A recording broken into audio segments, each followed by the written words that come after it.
तो मुझे तो 12th तक तो पता ही नहीं था आईआईटी के बारे में कि कुछ होता है फिर वहाँ पे कोई तो आया था स्कूल के अंदर कि हाँ ये ऐसे ऐसे है, फिर उससे थोड़ा पता चला कि अच्छा ये कोचिंग वोचिंग भी ये सब चीज़ें भी होती है। तो वो सब पता चल के फिर जैसे 12th के बाद 1 साल ड्रॉप किया, फिर दिल्ली गया, वहाँ पे कोचिंग में पढ़ाई की। तो फिर हाँ हो गया, मतलब माइंड तो शार्प था ही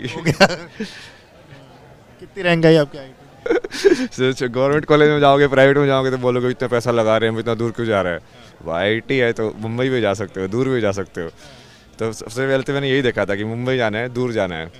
और फिर रैंक के हिसाब से मैं देखा कि यार एयरोस्पेस सही चीज़ है यार, इंटरेस्टिंग होगा, कुछ पढ़ने वढ़ने में मज़ा आएगा भाई। तो उसके हिसाब से चूज़ किया। वो सब नहीं सोचा मैंने कि हाँ ये सीएस में ज़्यादा जो प्लेसमेंट लगती है ये सब। वहाँ पे इंग्लिश में लेक्चर हो रहे, इंग्लिश में प्रेजेंटेशन देनी होती थी। पहली प्रेजेंटेशन तो गला ही सूख गया था मेरा क्योंकि वो बोलने भी नहीं आ रहा है वो धीरे धीरे तुम सीखे। फिर हाल में जैसे मुंबई में एक्सपोजर मिला तो समझ में आया कि दूसरी चीज़ें भी होती हैं। जैसे ह्यूमैनिटीज़ वाला डिपार्टमेंट था वहाँ पे, तो वहाँ पे मैंने फ़िलोसफी के, ये सब के, पोस्ट मॉडर्निज्म, एपिस्टेमोलॉजी, ये स्टडी ऑफ नॉलेज जिसको बोलते हैं। ये सब आप इंजीनियरिंग की पढ़ाई के साथ पढ़ सकते थे वहाँ, मतलब ह्यूमैनिटीज़ डिपार्टमेंट होते हैं, इलेक्टिव कोर्स होते हैं, तुम कोई कोर्स हाँ दूसरे डिपार्टमेंट में जाके भी कर सकते हो। यहाँ ये सीएस में ज़्यादा जो प्लेसमेंट लगती है ये सब। अच्छा, एरोस्पेस इंजीनियरिंग ड्राइंग में इन सब में बहुत इंटरेस्ट है। मैंने तो पोएम भी बहुत लिखी है ना, बहुत कुछ किया ना भाई आईटी में। मैंने प्ले भी डायरेक्ट किए हैं, पोएम्स भी लिखे हैं, मतलब पोएम रेसिटेशन ये सब भी। उसके बाद ये जैसे पेंटिंग में, जैसे मैं हॉस्टल का भी वो फाइन आर्ट सेक्रेटरी था, ये सब था, बहुत सारी चीज़ें की। उसमें भी मेरे को जैसे अवार्ड वगैरह भी मिला, ऑर्गेनाइजेशन अवार्ड ये सब भी आईआईटी से भी। 12th में अपने फिजिक्स के टीचर के ऊपर लिखी थी इतनी बड़ी पोएम वो बार बार ऐसे जीव निकालते थे, तो जैसे शक्तिमान होता है ना, उसका नाम मैंने दिया था जीव मान मतलब थोड़ा स्पूफ टाइप का था। जो फेयरवेल थी ना तब सुनाया था, उसमें तो कर सकते हैं ना, वो इंटरेक्शन वैसा वाला होता है। जैसे सवाल जो है उसको तुम यूनिटी में देखोगे तो तुमको समझ में आता है कि वो आईआईटी में गया मैं, फिर वहाँ पे मुझे ऐसा लगा कि यार अब क्या करूँ मैं आगे, अब मेरे को लाइफ में क्या करना है। जो गोल अभी तक डिसाइड किया था वो तो हो गया अचीव, कि हाँ आईआईटी में जाना है, दूर जाना है, इससे निकलना है, वो हो गया। अब क्या करना है, क्या करना था फिर? हाँ तो फिर उसके लिए सवाल में, उसी के लिए तो मैं फिलोसफी कोर्सेज पढ़ रहा था। फिर मुझे समझ में आया तो कुछ बता ही नहीं रहे वो टीचर से मेरी बहुत बहस होती थी बाद में भी, कि मैं कहा सर आप प्रैक्टिकल तो कुछ बताओ ना, कि जो लाइफ में जो यूज़ कर सके। मतलब थ्योरी में तो ठीक है, उसने ये कहा, उसने ये कहा, वो सब ठीक है, बट मैं क्या करूँ वो तो बताओ। बट वो फिर इतना समझ में नहीं आया, तो फिर फाइनली वही समझ में आया कि जो तुमको पसंद है वो चीज़ करो। वो चीज़ तुम ज़्यादा लंबे समय तक कर सकते हो, ज़िंदगी भर कर सकते हो, तो अपनी ज़िंदगी उसमें डिवोट कर सकते हो तुम। तो फिर मैं डिज़ाइन वाली साइड में आया। डिज़ाइन वाले में भी वही है, स्टार्टिंग में नहीं हुआ तो फिर कोचिंग में 1 साल फिज़िक्स पढ़ाया मैंने, जो कि वो आईआईटी की हुई थी, तो वो इजी, सबसे इजी जॉब तो वही था। उसमें ज़्यादा कुछ चाहिए नहीं, तुमको तो आता ही है ऑलरेडी वो सब तो और वो मिल भी इजीली जाती है और सैलरी भी बढ़िया होती है। और उस टाइम पे भी जैसे तुम फ्री हो तो मैं स्केचिंग की प्रैक्टिस करता रहता था वहाँ पे बैठा बैठा चाय की दुकान में, उस सब में रहता था हॉस्टल में स्कूल के ही। तो मैं ऐसे शाम को जाता था साइकिल पे, 2-3 किलोमीटर दूर था, सीखने के लिए ड्राइंग ऐसे।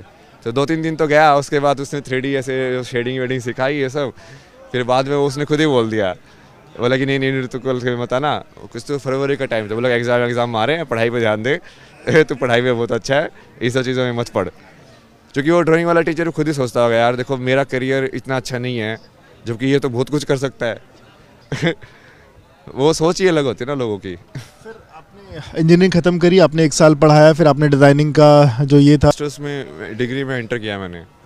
वहाँ पे डिग्री में फिर वो बहुत सारी चीज़ें जो पहले सीखी थी वो थोड़ी स्ट्रक्चर तरीके से सीखी। अब 2014 में, 2013 इंटर्नशिप का टाइम होता है ना 2 महीना, उस 2 महीने में पहले वाले 2 महीने में तो मैं ये पूरा उत्तराखंड घूम के आया था फोटो कैमरा लेके। मैं बता रहा मैं खुद से सीख रहा था, तो कैमरा लेके पूरा उत्तराखंड में फोटोग्राफी कर करके प्रैक्टिस करना, वही सब। कैमरे का भी इंटरेस्ट रहा? हाँ वही ना। तो दूसरी वाली इंटर्नशिप में फिर मैंने वो जो डिज़ाइन इंस्टीट्यूट की कोई प्रोफेसर थी उनके साथ एनिमेशन फिल्म में काम किया।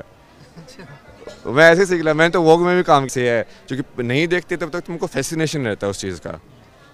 दूर से बढ़िया लगती है ना घास भाई दूर के डोल सुहावने हैं भाई, तो तब तक तुमको लगता है कि यार कैसे होते होंगे यार, ये तो बड़े खुश लगते हैं ये लोग। बट तुम जाके वहाँ पे देखते हो कि यार कुछ लिए तो नोटक किए ऊपर ऊपर की, कुछ खुश खुश नहीं है ये लोग, दिखते ऐसे है बस। तो तुमको अपने आप ही उस चीज़ से तुम ऊपर उठ जाते हो ना कि हाँ ये नहीं नहीं इसमें तो नहीं, आगे बढ़ो, हाँ कुछ और देखते हैं और आगे बढ़ो, कुछ और देखते हैं। वैसे करते करते तो बहुत कुछ हुआ। उसके बाद फिर मैंने मास्टर्स में पास हुआ। वैसे तो मेरा प्लेसमेंट हुआ था इसमें UI UX में, उसमें भी बढ़िया पैकेज मिलता है वैसे। कितने का पैकेज? मतलब उस टाइम पे जैसे वहाँ पे 12 के आसपास का मिला था। वो डिज़ाइन के हिसाब से बहुत बढ़िया है, मतलब IIT में के हिसाब से तो नॉर्मल हो जाएगा, बट वो डिज़ाइन के हिसाब से बढ़िया है।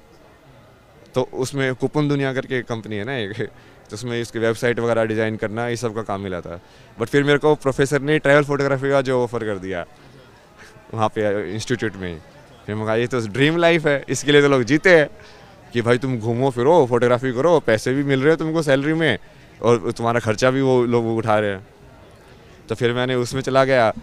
फिर बहुत घूमा मैं, सिक्किम गया, केरला गया, फोटोग्राफी की, उस साइड स्पीति साइड गया, बहुत ट्रैवल किया, अरुणाचल गया तो ये सब कर करके फिर, लेकिन वो 15-16 के आसपास की बात है, मतलब क्या हुआ? उब गए उससे, मतलब उससे भी वो ख़त्म हो गया। बोला कि नहीं यार इससे तो नहीं है, इससे तो अकेला इंसान ऐसे ही जिंदा घूमता रहता है बस यहाँ वहाँ। ठीक है देख लिया, कितना पहाड़ को देखोगे यार मतलब ठीक है देख लिया तो बोले ब्यूटी है उसमें। तो वो चीज़ फिर ख़त्म हो गई और कहीं ना कहीं ऐसे अंदर थक गया, मतलब ऐसा लगा कि यार बहुत थक गया। तो चूँकि एक के बाद एक ही चीज़ किए जा रहा है, किए जा रहा है, किए जा रहा है, रुक ही नहीं रहा है। रूटीन नहीं कुछ चाहिए, कुछ अलग चाहिए। हाँ, जो कि देखो ना अब पूरी लाइफ में यही हो रहा है ना कि स्ट्रगल ही स्ट्रगल। लाइक पहले IIT के लिए तैयारी की, फिर वहाँ पे फिर वो ढूंढा कि क्या करना है, फिर उसमें एडमिशन नहीं हुआ, फिर से उसके कोचिंग में वहाँ पे जाके पढ़ाया ताकि इसका एंट्रेंस क्लियर किया, फिर यहाँ पे ऐसे किया।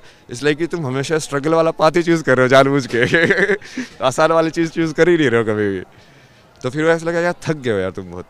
अभी थोड़ा दलाई लामा जहाँ पे रहते हो उसके ऊपर, तो वहाँ पे फिर मैंने सोचा कि बेसिक चीज़ें सीखेंगे अब लाइफ की, शांत, ये खाना वाला सीखे। वहाँ पे फिर मैंने एक्सेप्टेंस वाली चीज़ को समझा कि तुम्हारे मन में जो भी विचार आ रहे हैं, जो भी तुम हो, उसको एक्सेप्ट करना सीखो।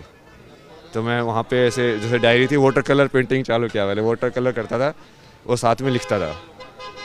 तो 2-3 डायरियाँ ऐसे ही कि ऐसे कुछ विजुअल बनाया और उसके बारे में कुछ लिखा ऐसे विचार। तो बस वही करता रहता था, वही करता रहता था। फिर वहाँ पे ऐसे अकेले रहते थे, जैसे खाना वाना बनाना सीखा। बड़े से अपना प्याज काटो, टमाटर काटो, एक एक करके धीरे धीरे बढ़िया से उसका लगे एक एक करके डालो छोंक में, कैसी खुशबू आ रही है, हाँ हाँ अच्छा ये वाली आती है, फिर कैसे जलने का, वो सब चीज़ों का, बेसिक चीज़ों को समझा ना लाइफ को, स्लो लिविंग जिसको बोलते हैं वो। पर लेकिन वो सब होने के बाद वो फिर माया ने फिर से झटका, संसार ने। ये भी कुछ नहीं। हाँ वो मतलब जैसे मैं ऑलरेडी थका तो हुआ ही था लाइफ में, बट कुछ ऐसा इंसिडेंट हुआ उसकी वजह से वो बिल्कुल मैं लाइक मेंटल हेल्थ प्रॉब्लम में चला गया, डिप्रेशन सीवियर डिप्रेशन इस ईयर में ये 2017। तो उस टाइम पे फिर वो अब वो बिल्कुल ख़त्म हो गया पूरा सारा का सारा। फिर जैसे बेंगलोर में गया, दोस्तों के साथ रहा, थेरेपी वेरेपी अटेंड की, ये सब किया। फिर फाइनली सब ने बोला कि तू कुछ रूटीन बना ले, ये सब कर ले तो सही हो जाएगा। फिर एक जॉब ली दिल्ली में, ये बॉम्बे शेविंग करके कंपनी है। कितने का पैकेज? नहीं वहाँ पे कुछ नहीं मिला। हाँ, वहाँ पे तो कितने 50,000 रुपये देते थे वो महीने के क्योंकि आप कहीं ना कहीं लाइक लो से स्टार्ट कर रहे हो फिर से। और उस टाइम पे तो मेरे को ऐसा होता था कि जैसे इंटरव्यू में मैंने जो काम किया ना मैं वो भी भूल जाता था एक्सप्लेन करने में, क्योंकि तुमको इतना ज़्यादा मेंटली वो होता है ना। तो मैं लिख के रखता था कि हाँ ये तो सवाल पूछे ना, देखिए याद रखना तूने ये काम किया हुआ है उसको भूल मत जाना। तो दोस्त लोग भी हेल्प करते थे कि हाँ देख तू है, तू तो है इतना इंटेलिजेंट, तू इतना इंटरव्यू क्यों कर रहा है अपने आप को। बट ठीक है उस टाइम पे वो ज़रूरत थी तो जैसा भी मिला। उस 18-19 के आसपास? हाँ ये मतलब 17 के एंड में, फिर 18 और फिर 19 ऐसे। 2 साल आपने नौकरी की? हाँ ऑलमोस्ट 2 साल के आसपास। फिर क्या हुआ उसमें भी? काम तो बढ़िया किया मैंने, मार्केटिंग कैंपेन्स बनाते थे हम उसमें भी, क्योंकि बढ़िया कैंपेन बनाए मैंने। जैसे कैंपेन लीड भी किया एक लास्ट में। फिर वहाँ पे जाके फिर तब वो, लेकिन वो प्रॉब्लम परसिस्टेंस हो रही थी कि वो वहाँ पे भी अकेला ही था मैं दिल्ली में भी। और मेन प्रॉब्लम इसमें मेंटल हेल्थ में अकेले होने की होता। प्रोसेस किया, आईलिट्स क्लियर किया, फिर से एग्ज़ाम, फिर से टेस्ट, बोला हाँ आईलिट्स से भी बढ़िया स्कोर करना पड़ता है तभी वो मार्क्स मिलते हैं। 7 नहीं, उसमें तो बहुत ज़्यादा चाहिए ना, मतलब कम से कम 8 चाहिए तुमको। तो वो सब किया। फिर वो कनाडा में PR लगा के कनाडा गया। वो गए तो इसलिए थे कि हाँ उसके साथ रहेंगे, अकेले नहीं रहना है टाइप से। बट वो बात नहीं बनी, जो कि वो होता ही नहीं है। वो कोई भी इंसान दूसरे को इतना नहीं बर्दाश्त करता है एक टाइम बहन है। तक।